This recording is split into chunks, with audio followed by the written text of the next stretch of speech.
But my client has to be first, because if my client's not first, then I'm not doing what it is I need to do for the people that I work with. Welcome, I'm Cristina Perez. This is Verdicts Vogue, and with me today is the General, Tammy Mills, who has been in this business for over 3 decades and has actually watched me start and grow up. Well, I don't want to say grow up, and has watched me develop in the space. And it has been great. Welcome. Welcome. So people may notice that Tammy has clear liquid in her glass. I just want to point that out. Call me out. And I just recently learned that Tammy has an alcohol allergy that developed recently. Yes, it has. And I was going to keep it a secret.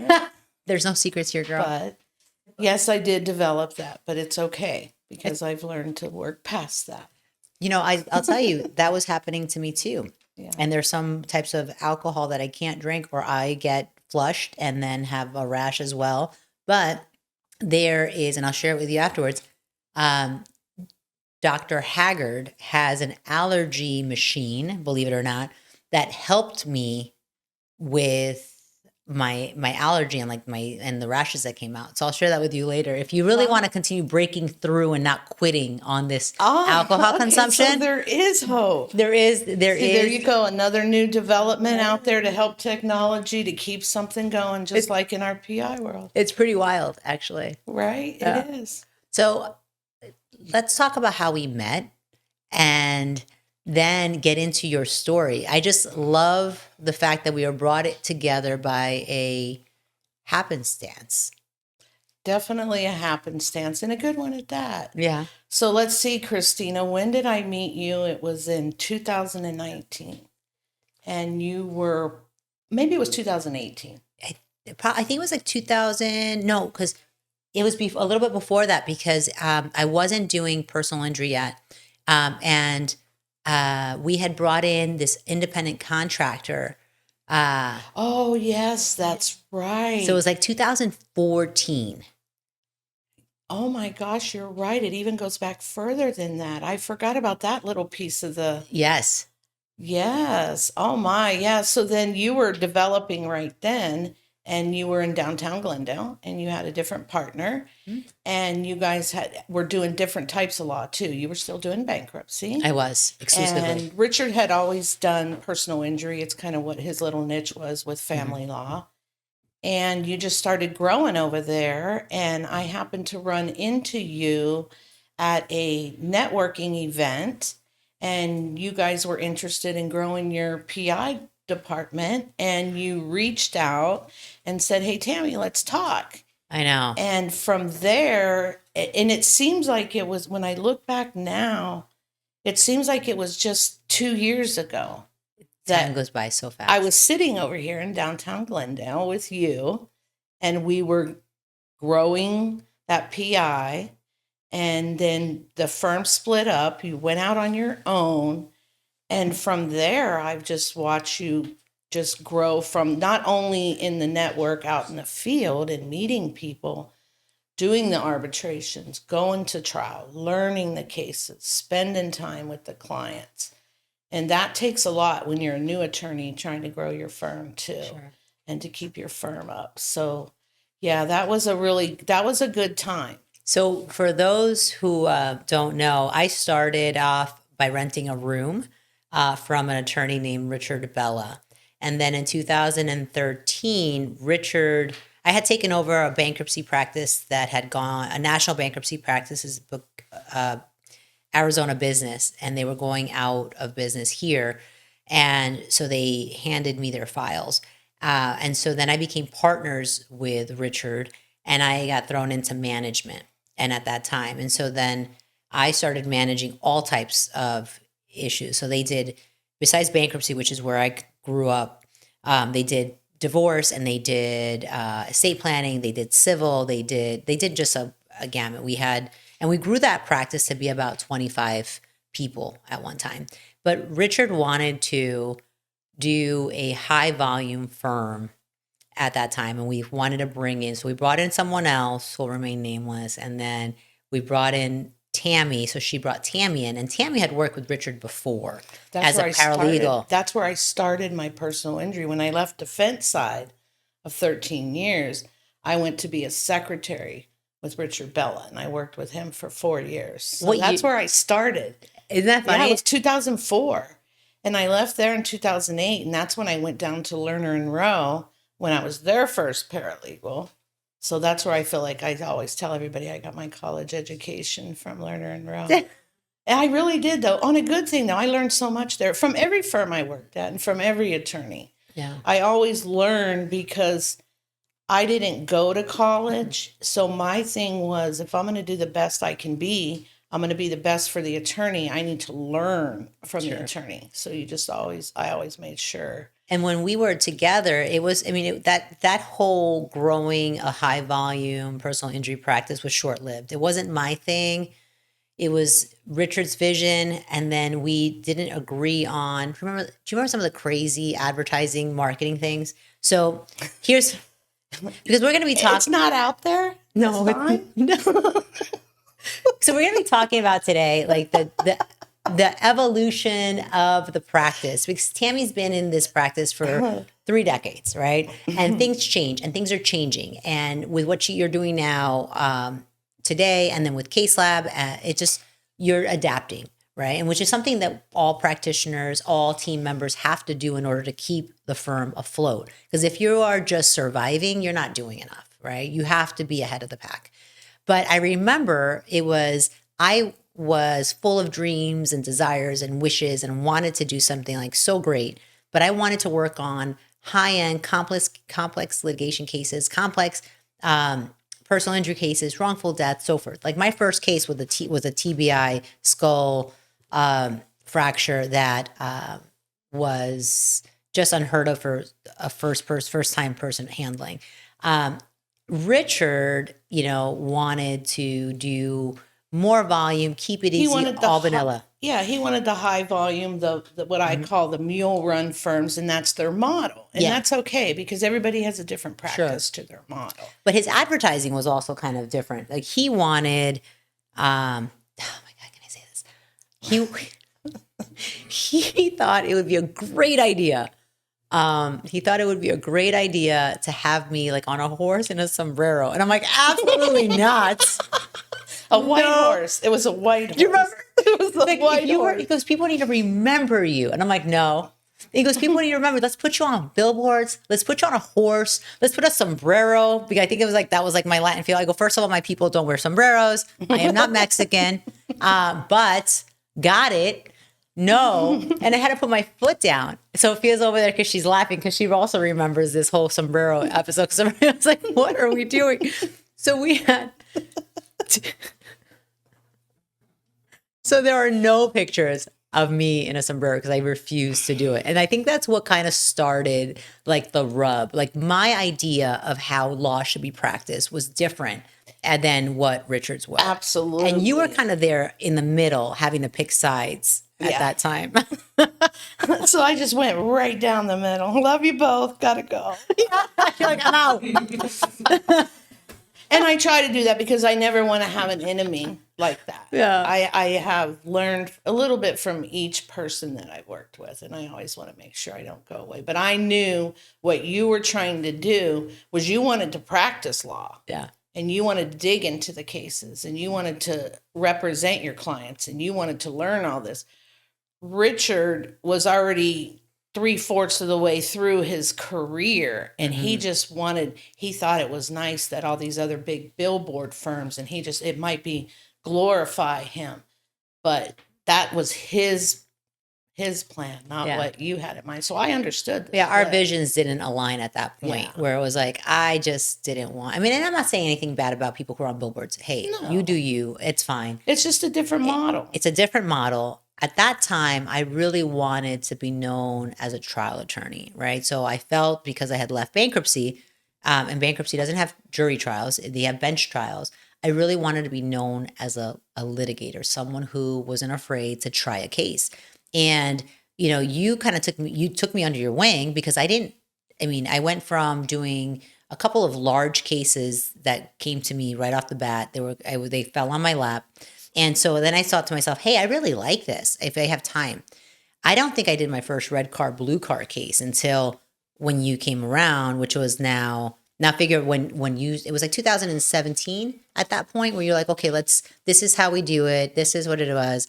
And I'm like, oh, I've never dealt with like a property damage claim before. What does that mean? You know? So, And your brother around so eager as well. It was Yeah. like having both of them around. my brother's good at what Because he your does. brother was on board and he was learning, and it Yeah. was just nice to see you guys just want to learn. But what really amazed me was the fact that they learned so quick, and I was like, well, I didn't learn that fast. Okay, I like this. But it's always the satisfaction when you're mentoring someone or they're your mentee, Yeah. and you get to watch them grow. Sure. And when you watch them grow, that's the satisfaction right there. And then when Yeah. they take it out, like I watch you now, you help grow your team. You invest in your team. You take the time. You call your clients. You do those things, and there's no rocket science to how to handle a personal injury case. It's just those few things. You either have it in you or you don't. No. You know. Do you see that? Because you've been, so since that time, you went to a couple of different firms, and you're currently at the Gelfand firm. You're also working with Vanessa Ramirez and Case Lab. So tell me what your day-to-day looks like now. Well, now my day to day looks like, because I'm in what I call my 5-year succession plan to phase out. 5 years. Really? And what I do now is I am very happy to be a contract paralegal. I am independent, and I ran into Erica Gelfand. And as everybody knows that knows me, I do have a passion to grow things. But again, I wanted to slow down just a little bit. Mm-hmm. I liked being involved with the cases, especially on the settlement side. And Erica is an attorney that's been on her own and has a couple of people helping her. And she said, hey, Tammy, will you come on board, help me settle some cases, help, guide me, mentor me, and help grow my firm. So right now, my everyday is I go in, and Erica and I work on cases. We settle cases. We talk to clients. We get good returns. We invest in the staff and try to we don't want to be a firm that gets so big that we don't have the time. Sure. So what I've learned if I go from the 80s to now, that the way law firms are, That you back in the you can use a day- computer now yeah, instead of a yeah. typewriter. Well, back in the day, yeah, we had to use a typewriter. We should have brought some props. This is a typewriter. So when I was in know. college, I used a word processor, right? So it's like I didn't have a computer yet, but I had the word processor. So you type and then you'd hit enter and then go, and then you'd hit the next line, go, and so I'm like, Yeah, the practice has changed a lot. Back when I worked on the defense side for 13 years in the 80s, we didn't have computers, and we did an e-file. We literally, you either had a runner or you made the copies, and I was that person because I worked at an insurance defense firm that had 13 attorneys. So I had to file all the answers, all the motions, all the responses, go down to the courthouse, walk in there with your little 3-page manila copy, and you got to get a date stamped. And there was no get to hear from the court real quick on what an order is. You have to wait for a minute entry to be printed, and it would be in your box. And when you went to do your court filings, you could pick up the minute entries. And I remember I used to go back to the office, and all the attorneys would be like hanging out in the lobby. Tammy, let me see the minute entries. I'm looking for this order. And nowadays you guys are, let me push this button, and here we go. These orders are going to play out for me, and I'm going to find out what's going on. I just check my email. Sophia sends them to me in the morning when they come in. They get See? issued about Look at 2:00, and then she just kind of like when How she gets into the nice. office, she sends them, and I get mine, and then the other attorneys at the office get theirs, and everyone has like each paralegal. So yeah, so it's gotten a lot easier, I have to say. Yeah. But, I will say, and I worked for trial lawyers. So the best part, that's exactly where I learned that I had to cling to lawyers to learn. because I didn't have that college background. See, that's so funny. You keep saying that you didn't have that college background. I felt that when I left law school, I didn't even know how to scan something. Like to this, I didn't even know how to scan a That's document. why you need people like me. But then I felt, Sophia's laughing because she's like, you don't know how to scan something now. That's exactly what she was saying. I can read your mind. I go ask my assistant now if she has a stamp. I want to mail something, and they'll probably look at you like, I think we have a meter. Yeah, a meter. Well, I always thought that the best way to learn, and to this day, the best way to learn is to listen to do it, but also get the advice, not from other attorneys. I mean, they can do strategy, but for like real, like process, talk to a seasoned paralegal. Because just like you took me under your wing to show me how the pre-lit side worked and how we needed to follow that process. I mean, Kim Eriquez at my office, she's been a litigation paralegal for like over 30 years. She also started at the defense side and came over with me to the plaintiff side about 10 years ago. And same thing. I would go to her and she knows any question I ask, she pulls out the rules and makes me read the rules to this day. Like if there's an issue with the pleading or an issue with the notice or issue with whatever, she pulls out the rules like, let's see what it says. Or local rules, let's see what it says. And I'm like, just tell me the answer. She goes, you need to learn it. I'm like, okay, fine. So, I mean, I think it's, having that support, paralegals, it's same thing. I tell the same thing with the court reporters and as well as like the videographers for our depositions. That's how I learned to do depos. Yeah, I remember there were times where I sat in on depositions because I just wanted to listen to what would. Have you ever sat on one of mine? No, I didn't. But I remember one time I did on the defense side, but I did sit on a deposition once with Richard Bella, but I started answering for the client. What do you mean? I started answering the questions because I didn't like what he said. Like, yes. You can't coach. So you can't coach. I decided at that point I wouldn't be in any depositions anymore. But arbitration prep, witness prep, client prep for arbitration, all of that. I was always involved in that because I for some reason, my compassion was for the client. And to this day, I'm client advocate. Sure. I know who I get paid by and I know who I work with and who I work for. But my client has to be first because if my client's not first, then I'm not doing what it is I need to do for the people that I work with. I think that's a beautiful way of approaching it because to this day, I always tell our team because we've grown to 20 people, right? So, and we now have 5 attorneys, including myself. And, I always tell them like, hey, these people depend on us. They hire us. We work for them. So we can't get too big for our britches, right? Because this is their injury. This is their experience. And it's our job to tell their story and put it forth. And I think that's why I want to say that's why we've been successful because we don't advertise. We've been word of mouth. I guess I don't know if you could even call what we have an advertising budget, but we do a lot for the community. But I think that goes such a long way because we have such repeat clients.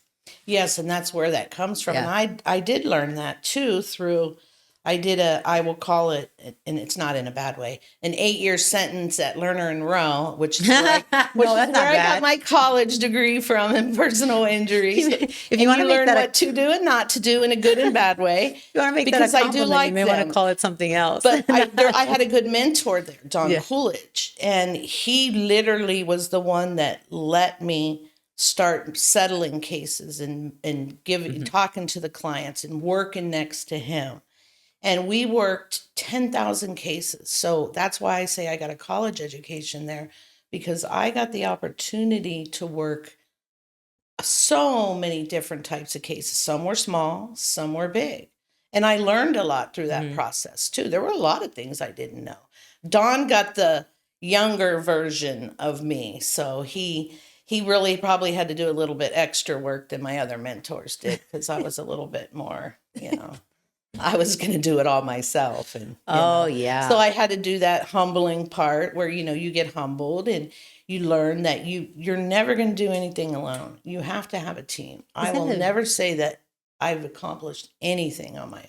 Yeah. Ever. And, I think that's one of the main things that attorneys and paralegals who are coming into the space need to know. Like I approach everything as I'm a student, right? I want to make sure that there's always something that I can learn.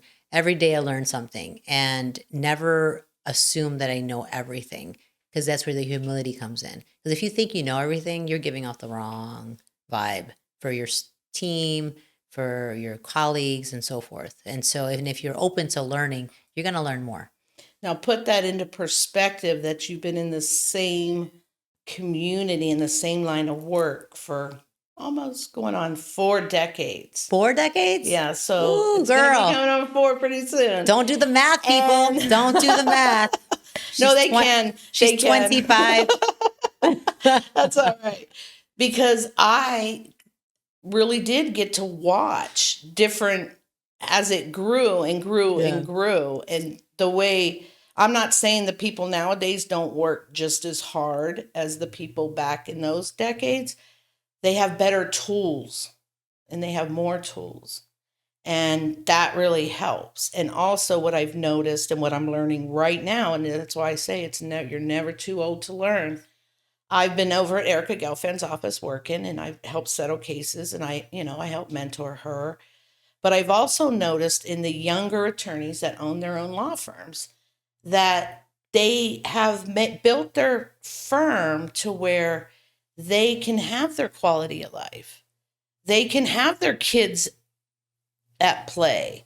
They can have all of that. Share that secret, because I don't feel like I have any quality of life. Oh, you do. Do I? You're at all. You do. You just don't see it. You do, because I don't know.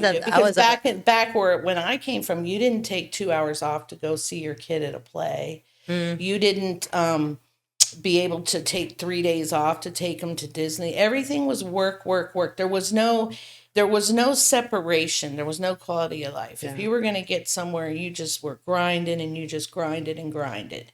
And it seemed like everybody that was successful, their family was always, they didn't mean to put them to the side, but the work was always first, because we didn't have everything at our hands. We had to dig and find this stuff, and we didn't have Google and ways to, we had to go to the law library and search cases and copy them out of a book. Or look at the pack in the back for the updates. Yeah. I used to be the person that put those packets in there. Really? I don't even think they use them now. Now we had a law library when I worked at that insurance defense firm. Yeah.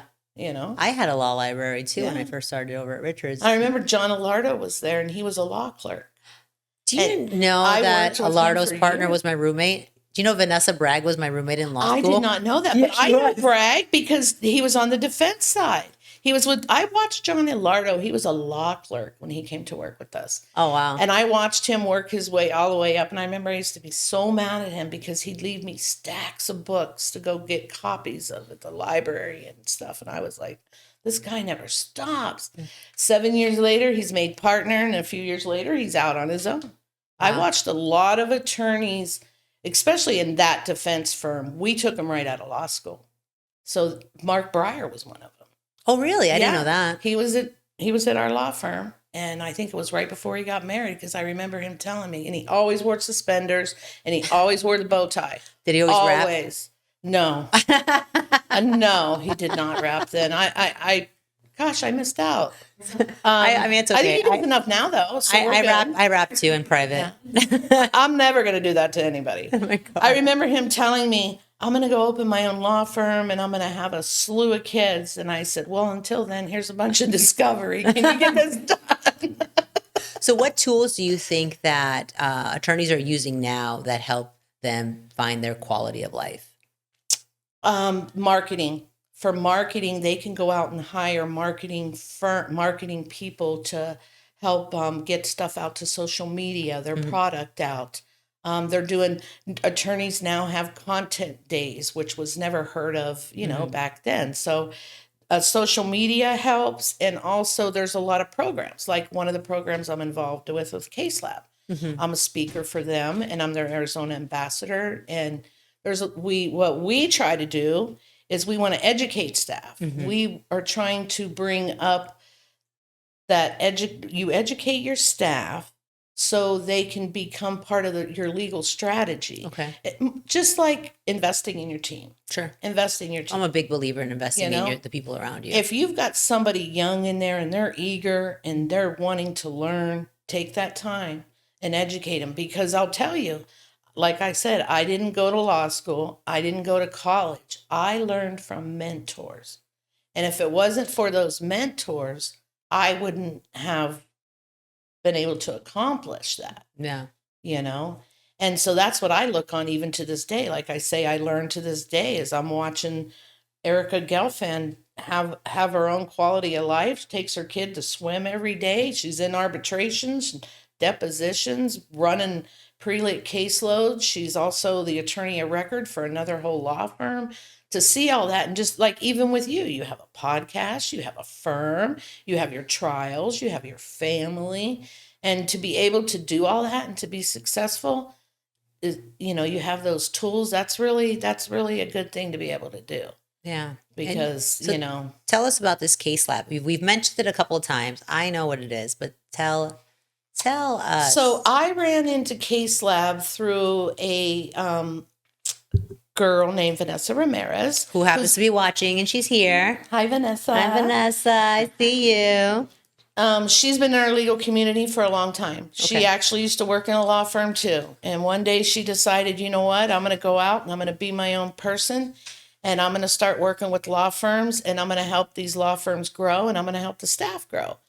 So I ran into her, I think it was last summer, and she said, hey, I'm co-founder with Case Lab. And I said, well, what is Case Lab? There's so many things out nowadays. I don't know if I can keep up with one more.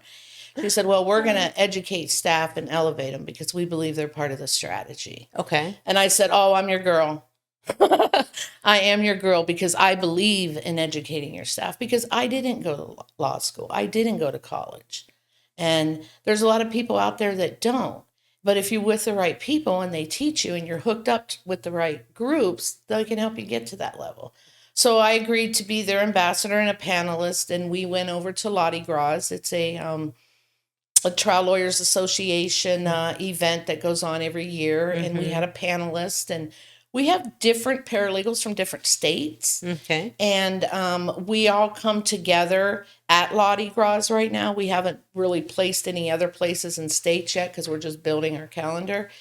And we just bring information to the table to make sure everybody knows. Don't leave your staff out. Is this through a form of like a continuing legal education program, through like workshops, through online community? Workshops, online community.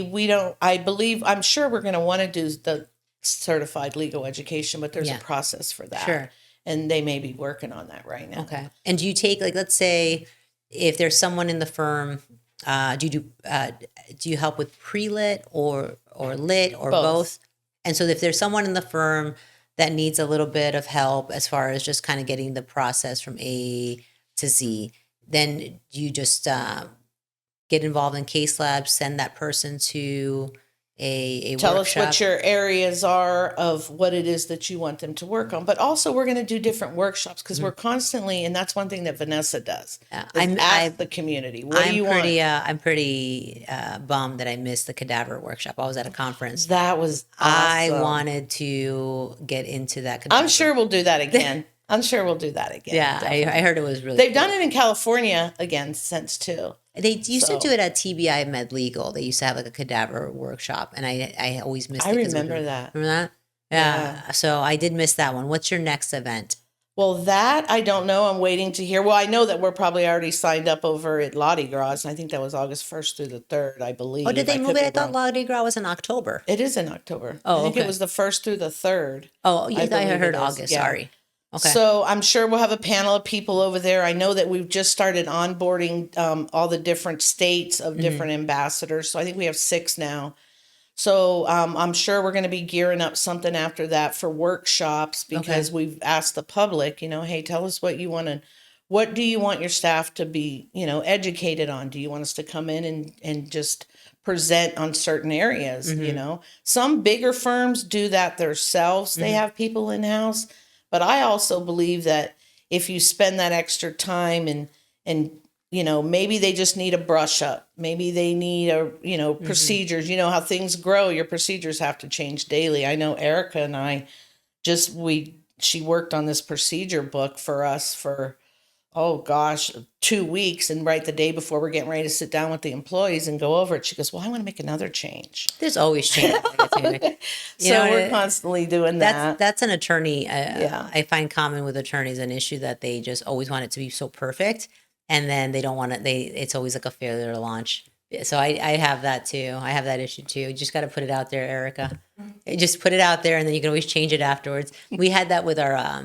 So we use FileVine. We're in the process of FileVine, and we had to get consultants to help. We had to get consultants for the consultants of FileVine, and then we I've been through that. It's like You had to integrate everything, and then our software programs, and then our AI programs, and then all this stuff. And part of it was like to help with and it's like a whole overhaul that we've done just because our case volume has grown so much and our office has grown so much. So when we started, it was, 4 of us. It was, Sophia, who handled my life. She still does my life, but she was like bankruptcy and my life calendar. And then Hope, who was receptionist, Kim, who was litigation, and then myself. And then from there, we kept adding people and then had, now at this point, when it was 4 of us, you can figure out by saying, hey, where are you at on this case? Or, hey, where, right? And you can be like, hey, what do we got? And you're fine. And you don't need, and it's kind of your uniform, right? Right. It's uniform because you guys are doing it. But then as you start adding people, there's such a important thing to do where you want to have uniformity across all your documents, across all your procedures to make sure everything is like all your checklists. So now we're bombarded with best practices, standard of practice, right? Our SOPs, which it's like a word that makes me roll my eyes as soon as I hear it, but it's so important in order to grow. But what I found is you have to, even if it's not perfect, your first draft, put it out there. You can always tweak it. At least you have some type of standardized practice at the firm. Right. And people want to know, they want certainty. They don't like uncertainty. They don't like to know that what they're doing is not right. They want to make sure that if they're going to take a case forward, they're following what has been placed by the firm so that they're not getting in trouble. Because I found that people become gun shy as far as like how to move a case forward if they're not sure, if it's not written down, right? Oh, And now we're 20. So it's like, people who are stepping into the case. And I also want to file, like we don't have actually any. Do you have a hard file? Like paper? No, we don't. we you know what? There's one person who there's one person in our office who still does hard files, but we have it all in the computer too, but it makes them more comfortable. I'm actually someone who likes everything printed too when I'm reading, just because I like to take it with me. Depot summaries. Yeah. Like when I'm doing a medical review, when I'm, going over someone's medicals, but You know what it is? I like the sound of the highlighter on the paper.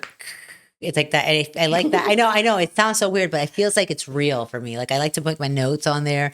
The girls, what they do is they end up scanning my notes at the end. But it's like I have to have that physical thing. I haven't been able to do it right onto like the PDF version of a depot. I need to look at the depot, print it out in condensed form, and then write all over it. It is my way of being old school. I just can't get out of that practice. Well, to know. I kill a lot of trees, man. I kill a lot of trees. It's so bad.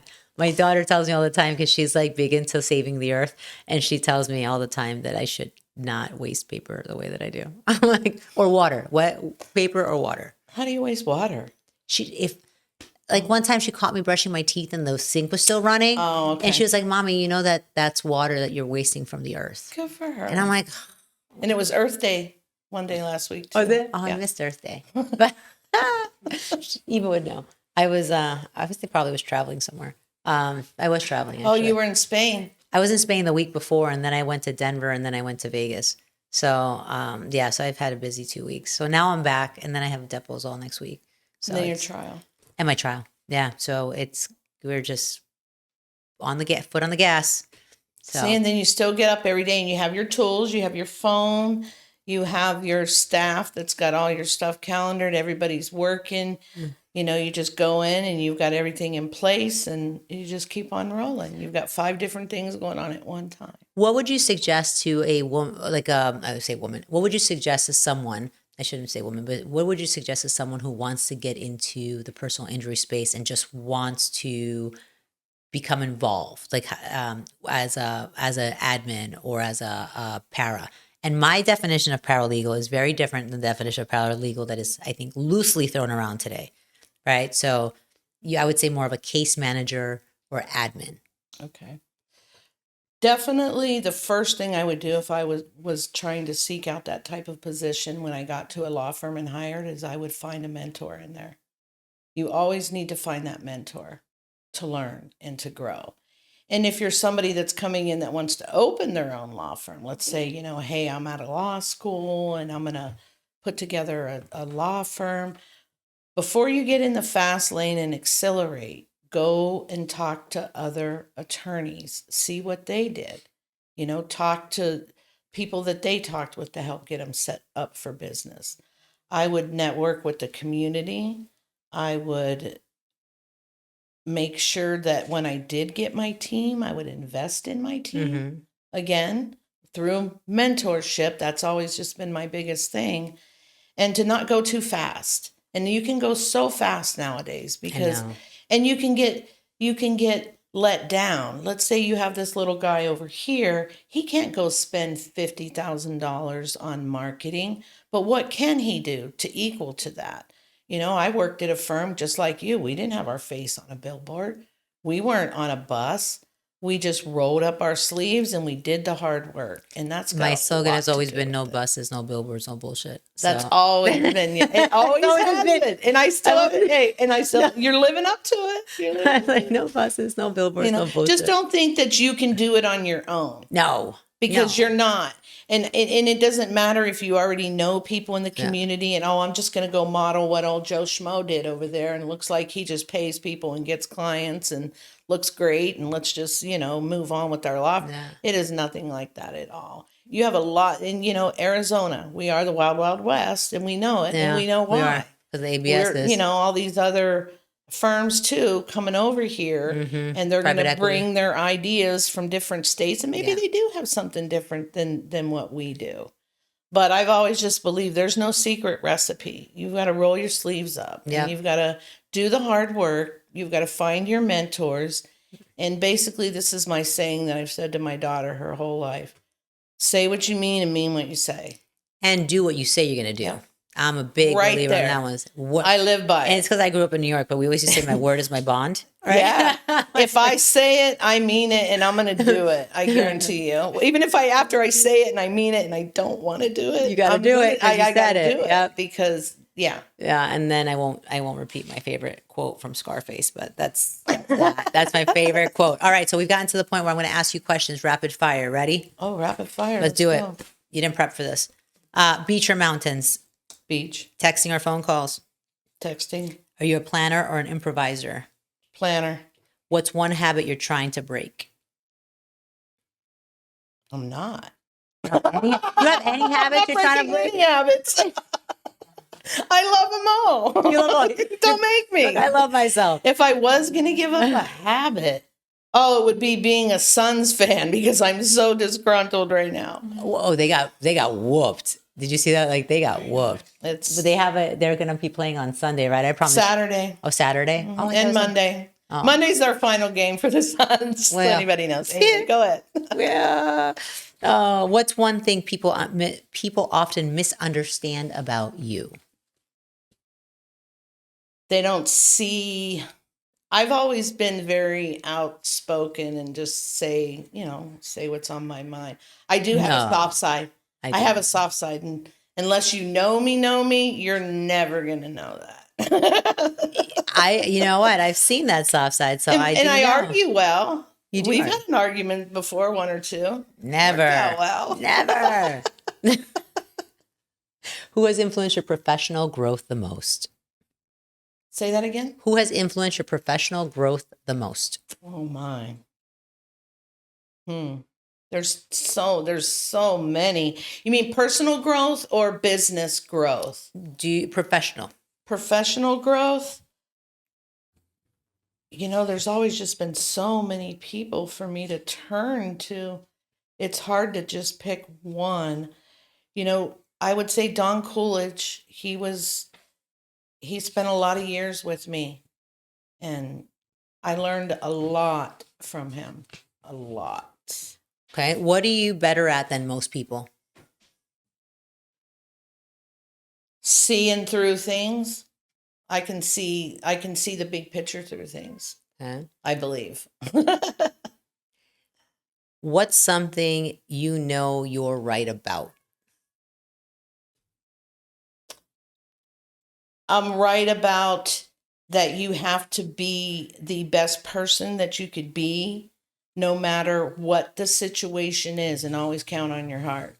That's a good one. That's Yeah. always count on your heart. Don't try to talk, because I've had my head talk my heart out of stuff a lot. Don't do it. Don't Yeah. do it. You know? Especially like always when someone gives you their opinion, um, realize who it's coming from. Because there's so many naysayers. I always say, Yes. don't let other people's limitations affect you. Because oftentimes they can't see your vision, and you're allowing them to bring in the doubt.